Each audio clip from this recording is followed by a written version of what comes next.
ज्यादातर लोग अपनी जिंदगी की सबसे बड़ी लड़ाई बाहर की दुनिया से नहीं, बल्कि अपने ही दिमाग के अंदर चल रहे एंडलेस थॉट्स से हारते हैं।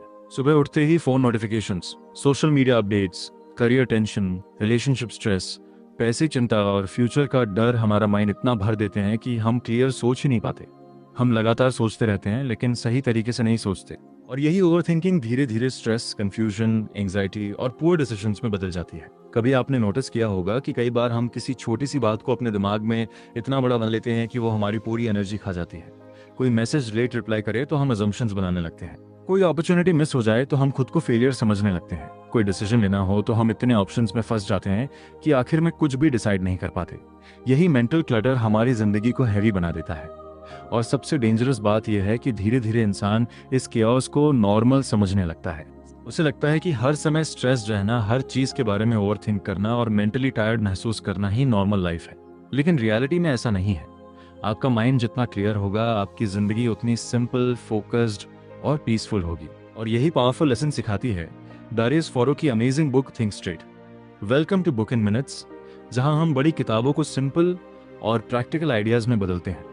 इस किताब का सबसे बड़ा मैसेज ये है कि जिंदगी की क्वालिटी इस बात पर डिपेंड करती है कि आप कैसे सोचते हैं, क्योंकि हर एक्शन, हर हैबिट, हर रिलेशनशिप और हर डिसीजन पहले आपके माइंड में पैदा होता है। अगर आपका थिंकिंग प्रोसेस मेसी है तो आपकी जिंदगी भी मेसी हो जाएगी। लेकिन अगर आपका माइंड क्लियर है तो मुश्किल सिचुएशंस में भी आप बेटर डिसीजंस ले पाएंगे। लेखक कहते हैं कि हमारा माइंड नेचुरली शांत नहीं होता। हमारा ब्रेन सर्वाइवल के लिए बना है, इसलिए वो हमेशा प्रॉब्लम्स ढूंढता रहता है। फ्यूचर की चिंता करना, वर्स्ट केस सिनेरियोज इमेजिन करना, दूसरों के ओपिनियंस के बारे में सोचना, पास्ट के मिस्टेक्स को बार बार याद करना, ये सब हमारे ब्रेन का डिफॉल्ट बिहेवियर है। लेकिन प्रॉब्लम तब शुरू होती है जब हम हर थॉट को सच मान लेते हैं। एक नेगेटिव थॉट आया और हमने उसे रियलिटी मान लिया। किसी ने क्रिटिसाइज किया और हमने खुद पर डाउट करना शुरू कर दिया। कोई प्लान फेल हुआ और हमने मान लिया कि हम केपेबल ही नहीं है।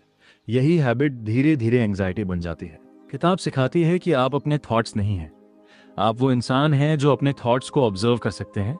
ये समझना लाइफ चेंजिंग है, क्योंकि जैसे ही आप अपने थॉट्स को ऑब्जर्व करना शुरू करते हैं, वैसे ही आप उनके कंट्रोल से बाहर निकलने लगते हैं। इमेजिन करो कि आपका माइंड एक आसमान है और थॉट्स बादलों की तरह आते जाते रहते हैं। लेकिन ज्यादातर लोग हर बादल को पकड़कर बैठ जाते हैं। वो हर थॉट को इतना इंपॉर्टेंस देते हैं कि उनका पूरा मूड उसी से कंट्रोल होने लगता है। अगर कोई नेगेटिव मेमोरी आ गई, मूड खराब। अगर फ्यूचर अनसर्टन लगने लगा, एंग्जाइटी शुरू। अगर किसी और की सक्सेस दिख गई, कंपैरिजन शुरू। अगर सोशल मीडिया पर किसी की परफेक्ट लाइफ दिख गई तो अपनी जिंदगी बोरिंग लगने लगती है। धीरे धीरे इंसान मेंटली एग्जॉस्टेड हो जाता है। लेखक कहते हैं कि क्लियर थिंकिंग की शुरुआत अवेयरनेस से होती है। सबसे पहले आपको नोटिस करना होगा कि आपका माइंड दिन भर क्या सोचता रहता है, क्योंकि जब तक आप अनअवेयर रहेंगे तब तक आपका माइंड आपको कंट्रोल करता रहेगा। लेकिन जिस मोमेंट आप अपने थॉट्स को कॉन्शियसली ऑब्जर्व करना शुरू करते हैं, उसी मोमेंट चेंज शुरू हो जाता है। आज की दुनिया में सबसे बड़ी प्रॉब्लम इंफॉर्मेशन ओवरलोड है। पहले लोगों के पास सोचने के लिए टाइम होता था, लेकिन आज हर सेकंड हमारा अटेंशन किसी न किसी चीज के लिए फाइट कर रहा है। Instagram reels, YouTube shorts, endless notifications, news updates, random opinions, trending controversies, हमारा ब्रेन हर समय ओवरलोडेड रहता है। हम अपने माइंड को कभी रेस्ट नहीं देते। सुबह उठते ही फोन, रात को सोने से पहले फोन, और बीच का पूरा दिन भी स्क्रीन के साथ। लोग अब बोर्डम से डरने लगे हैं। जैसे ही 2 मिनट खाली समय मिलता है, तुरंत फोन निकाल लेते हैं। लेकिन प्रॉब्लम यह है कि बोर्डम ही वो जगह है जहां क्रिएटिविटी और क्लैरिटी पैदा होती है। जब आपका माइंड थोड़ी देर शांत होता है, तभी डीप थिंकिंग शुरू होती है। लेकिन आज लोग अपने माइंड को साइलेंस देने से ही डरते हैं, और इसी वजह से हमारी अटेंशन स्पैन कमजोर होती जा रही है। लोग 5 मिनट भी बिना डिस्ट्रैक्शन के फोकस नहीं कर पाते। डीप वर्क करना मुश्किल हो गया है। लोग फिजिकली नहीं, मेंटली टायर्ड रहते हैं, क्योंकि हमारा ब्रेन हर समय प्रोसेस करता रहता है। यही मेंटल क्लटर हमें कंफ्यूज और स्ट्रेस बनाता है। लेखक कहते हैं कि अगर आपको क्लैरिटी चाहिए तो सबसे पहले आपको अननेसेसरी नॉइज कम करना होगा। हर इंफॉर्मेशन जरूरी नहीं होती, हर ओपिनियन इंपॉर्टेंट नहीं होता, हर नोटिफिकेशन को तुरंत चेक करना जरूरी नहीं है। कई बार पीस पाने का मतलब कुछ नया ऐड करना नहीं होता, बल्कि अननेसेसरी चीजों को हटाना होता है, क्योंकि एक डिस्ट्रैक्टेड माइंड कभी क्लियर नहीं सोच सकता। सोचिए, जब आपका माइंड हर समय रैंडम कंटेंट कंज्यूम करेगा तो वो डीप सोचने की कैपेसिटी कैसे डेवलप करेगा। इसलिए सक्सेसफुल लोग अपने अटेंशन को प्रोटेक्ट करते हैं। वो हर चीज कंज्यूम नहीं करते, वो अपने माइंड को स्पेस देते हैं, साइलेंस देते हैं, क्योंकि क्लैरिटी साइलेंस में पैदा होती है, नॉइज में नहीं। किताब का एक और पावरफुल लेसन है कि ओवरथिंकिंग का सबसे बड़ा कारण फेयर होता है। Fear of failure, fear of rejection, fear of uncertainty, fear of judgement. लोग इसलिए ज़्यादा सोचते हैं क्योंकि वो गलत डिसीजन लेने से डरते हैं। लेकिन आयरनी ये है कि ओवर थिंकिंग खुद सबसे बड़ा गलत डिसीजन बन जाता है, क्योंकि जब आप सिर्फ सोचते रहते हैं और एक्शन नहीं लेते, तब आपकी जिंदगी धीरे धीरे स्टक होने लगती है। कई लोग सालों तक परफेक्ट टाइम का इंतजार करते रहते हैं, perfect opportunity, perfect confidence, perfect plan, perfect mood. लेकिन परफेक्ट कुछ नहीं होता, क्लैरिटी एक्शन लेने से आती है। जब आप छोटे छोटे स्टेप्स लेते हैं तभी आपको समझ आता है कि क्या सही है और क्या गलत।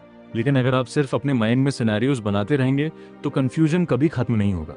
लेखक कहते हैं कि थिंकिंग यूजफुल तभी है जब वो एक्शन की तरफ ले जाए। अगर आपकी सोच सिर्फ स्ट्रेस और एंजाइटी बढ़ा रही है तो वो प्रोडक्टिव थिंकिंग नहीं बल्कि मेंटल टॉर्चर है। कई लोग रात भर फ्यूचर के बारे में सोचते रहते हैं लेकिन अगले दिन कोई एक्शन नहीं लेते। कई लोग अपने गोल्स के बारे में मोटिवेटेड वीडियोस देखते रहते हैं लेकिन एक्चुअल वर्क नहीं करते। कई लोग प्रोडक्टिविटी कंटेंट कंज्यूम करते रहते हैं लेकिन खुद डिसिप्लिन नहीं बनते। यही रीजन है कि इंफॉर्मेशन होने के बाद भी लोग चेंज नहीं कर पाते, क्योंकि नॉलेज अलोन इनफ नहीं है, क्लियर एक्शन जरूरी है। किताब इमोशनल थिंकिंग के बारे में भी बहुत पावरफुल बात करती है। ज्यादातर लोग लॉजिक से नहीं इमोशन से डिसीजंस लेते हैं। जब हम एंग्री होते हैं तब इम्पल्सिव बातें बोल देते हैं। जब हम इनसिक्योर होते हैं तब कंपैरिजन में फंस जाते हैं। जब हम लोनली होते हैं तब रॉन्ग रिलेशनशिप्स में चले जाते हैं। जब हम स्ट्रेस्ड होते हैं तब अनहेल्दी हैबिट्स की तरफ भागते हैं। इमोशंस टेम्परेरी होते हैं लेकिन उनके अंदर लिए गए डिसीजंस कई बार परमानेंट डैमेज कर देते हैं। इसलिए मेंटली स्ट्रांग लोग तुरंत रिएक्ट नहीं करते, वो पॉज लेते हैं, ऑब्जर्व करते हैं और फिर रिस्पॉन्ड करते हैं। यही डिफरेंस है रिएक्शन और रिस्पॉन्स में। रिएक्शन इमोशनल होता है, रिस्पॉन्स कॉन्शियस होता है। अगर कोई आपको क्रिटिसाइज करे तो तुरंत रिएक्ट मत करो। अगर कोई सिचुएशन स्ट्रेसफुल हो तो तुरंत पैनिक मत करो। अगर फ्यूचर अनसर्टन लगे तो वर्स्ट केस सिनेरियो इमेजिन मत करो। पहले खुद को काम करो, क्योंकि क्लियर थिंकिंग हमेशा काम माइंड से आती है। लेखक ये भी कहते हैं कि सिंप्लिसिटी ही रियल इंटेलिजेंस है। आज लोग हर चीज को अननेसेसरली कॉम्प्लिकेटेड बना देते हैं। सक्सेस चाहिए लेकिन डिस्ट्रैक्शंस छोड़ना नहीं चाहते। पीस चाहिए लेकिन साइलेंस में बैठना नहीं चाहते। फोकस चाहिए लेकिन हर 5 मिनट में फोन चेक करना भी बंद नहीं करना चाहते। हैप्पीनेस चाहिए लेकिन कंपैरिजन छोड़ना नहीं चाहते। रियलिटी सिंपल है, आपका ध्यान जहां जाएगा आपकी जिंदगी वहीं जाएगी। अगर आपका अटेंशन हर समय डिस्ट्रैक्शंस में फंसा रहेगा तो आपकी जिंदगी भी स्कैटर्ड रहेगी। लेकिन अगर आपका फोकस मीनिंगफुल चीजों पर होगा तो धीरे धीरे आपकी जिंदगी क्लियर होने लगेगी। किताब प्रैक्टिकल हैबिट्स भी सिखाती है जो मेंटल क्लैरिटी बढ़ाने में मदद करती हैं। पहली हैबिट है जर्नलिंग, अपने थॉट्स को लिखना। जब आप अपने थॉट्स पेपर पर लिखते हैं तो आपका माइंड ऑर्गेनाइज्ड होने लगता है। कई बार जो प्रॉब्लम्स दिमाग में बहुत बड़ी लगती हैं वो लिखने के बाद छोटी लगने लगती हैं। दूसरी हैबिट है सॉलिट्यूड, थोड़ी देर अकेले रहना, बिना म्यूजिक, बिना फोन, बिना डिस्ट्रैक्शन। क्योंकि जब तक आपका माइंड हर समय नॉइज में रहेगा तब तक आप खुद को सुन ही नहीं पाएंगे। तीसरी हैबिट है रीडिंग, लेकिन रैंडम कंटेंट नहीं, मीनिंगफुल कंटेंट, क्योंकि जो चीजें आप कंज्यूम करते हैं वही आपकी थिंकिंग बनाती हैं। चौथी हैबिट है एक्सरसाइज। हेल्थी बॉडी और क्लियर माइंड एक दूसरे से जुड़े हुए हैं। जब आपका शरीर एक्टिव होता है तब आपका माइंड भी ज्यादा स्टेबल और फोकस्ड रहता है। पांचवी हैबिट है माइंडफुलनेस, जरिए प्रेजेंट मोमेंट में रहना, क्योंकि ज्यादातर स्ट्रेस या तो पास्ट की रिग्रेट से आता है या फ्यूचर की एंजाइटी से, लेकिन रियलिटी हमेशा प्रेजेंट मोमेंट में होती है।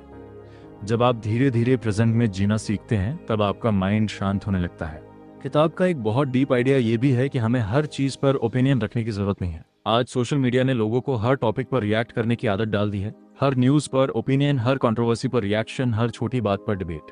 लेकिन मेंटली पीसफुल लोग हर चीज में इन्वॉल्व नहीं होते। वो अपनी एनर्जी को प्रोटेक्ट करते हैं, क्योंकि एनर्जी लिमिटेड होती है, अटेंशन लिमिटेड होता है, मेंटल स्पेस लिमिटेड होता है। अगर आप हर चीज में अपना माइंड लगाते रहेंगे तो इंपॉर्टेंट चीजों के लिए क्लैरिटी नहीं बचेगी। इसलिए अपने माइंड को फिल्टर करना सीखो। डिसाइड करो कि क्या ट्रूली इंपॉर्टेंट है और क्या सिर्फ डिस्ट्रैक्शन है। धीरे धीरे जब आप अननेसेसरी थॉट्स, डिस्ट्रैक्शंस और इमोशनल रिएक्शंस को कम करना शुरू करते हैं तब आपकी जिंदगी बदलने लगती है। आपका फोकस इंप्रूव होता है, आपका स्ट्रेस कम होता है, आप डिसीजंस जल्दी और क्लियरली लेने लगते हैं, आप दूसरों की ओपिनियन से कम प्रभावित होते हैं, आप अपने गोल्स पर ज्यादा फोकस रहते हैं, आप छोटी छोटी चीजों में पीस महसूस करने लगते हैं, आपको हर समय प्रूव करने की जरूरत महसूस नहीं होती, आप कंपैरिजन से बाहर निकलने लगते हैं और सबसे बड़ी बात, आपको इनर पीस महसूस होने लगती है। क्योंकि आखिर में हैप्पीनेस का मतलब सिर्फ अचीवमेंट्स नहीं होता। रियल हैप्पीनेस एक शांत माइंड है, ऐसा माइंड जो हर समय क्योस में न फंसा हो, ऐसा माइंड जो प्रेजेंट में रह सके, ऐसा माइंड जो फियर और ओवर थिंकिंग के बजाय क्लैरिटी और अवेयरनेस से ऑपरेट करे। डारियस फोरो हमें यही सिखाते हैं कि जिंदगी बदलने के लिए हमेशा बाहर की सर्कमस्टेंसेस बदलना जरूरी नहीं होता। कई बार सिर्फ अपना थिंकिंग प्रोसेस बदलना काफी होता है, क्योंकि जब आपकी सोच क्लियर होती है तब आपके डिसीजंस बेटर होते हैं। बेटर डिसीजंस बेटर एक्शंस बनाते हैं, और बेटर एक्शंस एक बेटर लाइफ बनाते हैं। इसलिए अपने माइंड को रैंडम थॉट्स का प्लेग्राउंड मत बनने दो। हर थॉट को सच मत मानो, हर डिस्ट्रैक्शन को अटेंशन मत दो, हर इमोशन पर रिएक्ट मत करो। थोड़ा स्लो डाउन करो, थोड़ा ऑब्जर्व करो, थोड़ा साइलेंस में रहो, क्योंकि क्लैरिटी हमेशा शांत माइंड में पैदा होती है। और याद रखिए, एक क्लियर माइंड सिर्फ बेटर प्रोडक्टिविटी नहीं देता, वो better relationships, better health, better decisions और बेटर लाइफ देता है। क्योंकि जब आपका माइंड शांत होता है तब आप जिंदगी को ज्यादा क्लियरली देख पाते हैं। अगर आपको ये समरी हेल्पफुल लगी हो तो बुक इन मिनट्स को लाइक, शेयर और सब्सक्राइब जरूर करें, और ऐसे ही पावरफुल इंसाइट्स के लिए जुड़े रहिए।